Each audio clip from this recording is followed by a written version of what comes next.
Actuellement, il faut dire que c'est un calme relatif que nous vivons.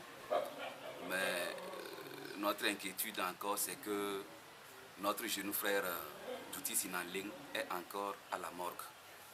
Et la dernière fois, il y a eu encore un soulèvement au niveau du village de Douti Sinanling.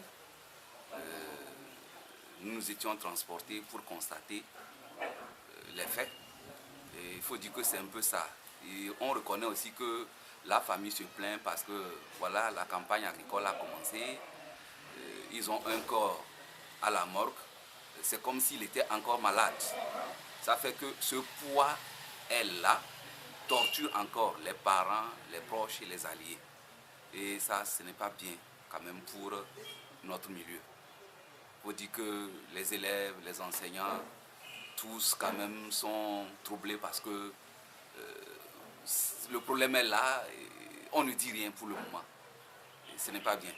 Mais quelles sont les raisons qui gardent encore notre frère à la mort?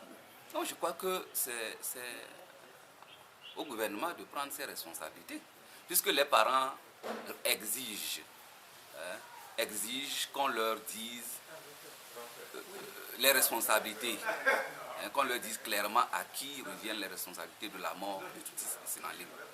Mais il tarde à le dire. Une enquête a été ouverte. Malheureusement, on n'a pas encore les résultats de l'enquête. Je crois que c'est ça qui fait que jusqu'à présent, le corps de l'enfant est à la mort. Moi, je crois que c'est ça. Est-ce que vous rencontrez régulièrement la famille de Douti, puisque vous-même vous êtes Douti? Oui, moi, c'est Douti Sinanling, c'est un voisin en fait. Et puis, nous sommes du même clan. Donc, depuis l'événement, je suis allé dans la famille en ville 3 fois de suite. Je suis allé au village. Bon, nous approchons d'eux quand même pour le soutien moral qu'il faut. C'est tout, c'est ce que nous pouvons faire pour eux en attendant. Actuellement, que ce soit dans les petits regroupements, au point de jeu de cartes, dans les bars, dans les églises, dans les petites rencontres au service, on se demande si ces élections auront effectivement lieu. Ça, c'est la grande question. Et si elles auront lieu, est-ce qu'elles vont se faire comme on les a toujours connues dans ce pays, mal organisées avec des fraudes énormes? Vont-elles se faire encore de cette façon ou bien cette année, les élections vont se faire de façon transparente comme les gouvernants nous le disent? C'est là la question.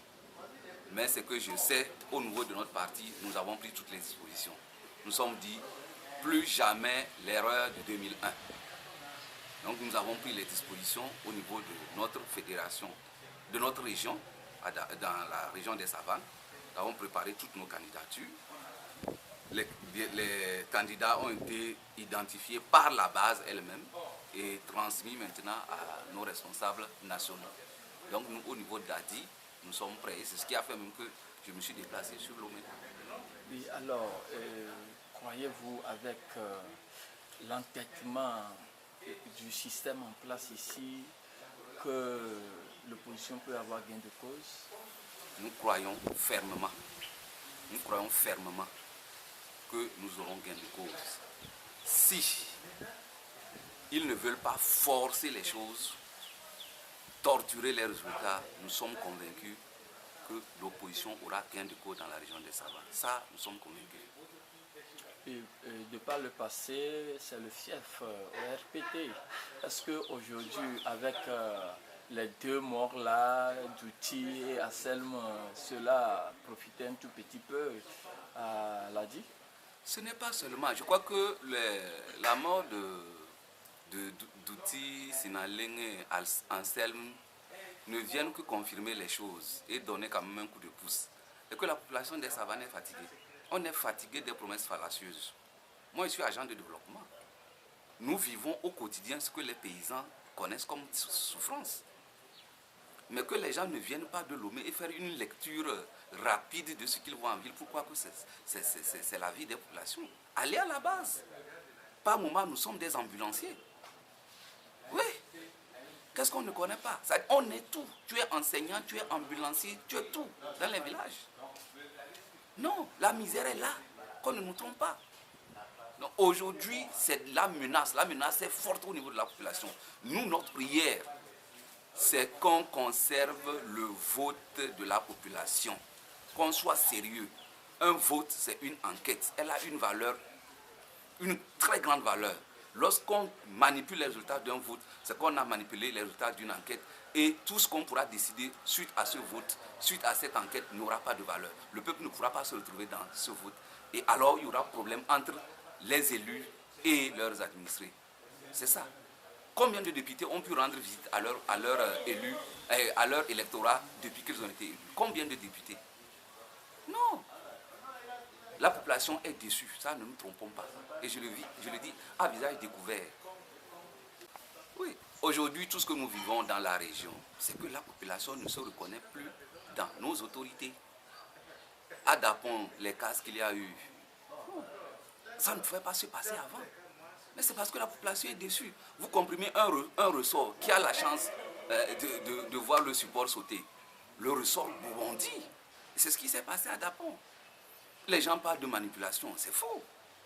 Qui a eu le temps de manipuler les jeunes? Non. La population s'est soulevée, elle a fait ce qu'elle pouvait faire. À Mandouri, le 27 avril, il y a eu un groupe de jeunes qui voulaient jouer et finalement il y a eu affrontement. Ils ont menacé ceux qui voulaient danser, camou, faire autre chose dans le stade. C'est ça, aujourd'hui, les autorités ne se retrouvent pas. Ils ont peur. Si on va jusqu'à porter la main sur les ministres, si on va jusqu'à transporter des maires pour les faire passer des murs, pour les loger à l'hôpital ou bien dans des centres un peu sécurisés, c'est ça. Donc je crois qu'il faut que les gens comprennent qu'ils doivent mettre de l'eau à leur vin. Ils doivent respecter la population. Ils doivent écouter les désirs de la population. C'est ça qui pourra nous libérer. C'est à Niamtougou où Voilà. les soldats... À Niamtougou, j'ai vécu, moi je revenais de Lomé, j'ai vécu les faits de Niamtougou. J'étais là, j'ai garé la voiture, j'ai pris Zemidia pour me retrouver à la police. Les bérets rouges étaient là, bien armés, mais la population était en train de morceler les véhicules devant moi. Donc ça, c'est les faits qu'on a vécus. Et je crois que c'est un signal fort. Le Togo, c'est un Togo à nous tous, que les gens reviennent sur terre. Il ne sert à rien d'aller à l'église, chauffer les bancs et se lever faire autre chose. On ne gouverne pas pour soi-même, mais c'est pour la nation toute entière. Et Dieu dit, la parole de Dieu dit, malheur à la nation pour laquelle les gouvernants sont des petits. Ça, c'est la Bible qui le dit, ce n'est pas moi. Lorsque des gouvernants se comportent comme des petits, vous savez, le petit enfant, quand il a mangé, il cherche seulement pour lui. Lorsque les gouvernants se comportent comme des petits, c'est malheureux pour cette nation. Et c'est la Bible qui le dit. Nous devons faire beaucoup attention pour changer ce pays. Aujourd'hui, vous voudrez nous dire que le pouvoir n'a plus d'autorité sur... Mais c'est ce qu'on constate. C'est ce qu'on constate. La preuve, c'est qu'aujourd'hui, c'est drapeau ghanéen monté là-bas. De l'autre côté, c'est drapeau béninois monté. C'est police qui est détruit. C'est mairie qui est détruit. C'est tel. Mais oui, ça, c'est vraiment, ça remet un peu la chose. Et ça doit nous inquiéter, ça doit nous interpeller. Nous tous Togolais, ça ne nous honore pas. Ça ne nous honore pas en tant que Togolais. Dans quel pays voisin ça se passe? Donc nous nous singularisons dans la région. Et ce n'est pas bien. Merci beaucoup.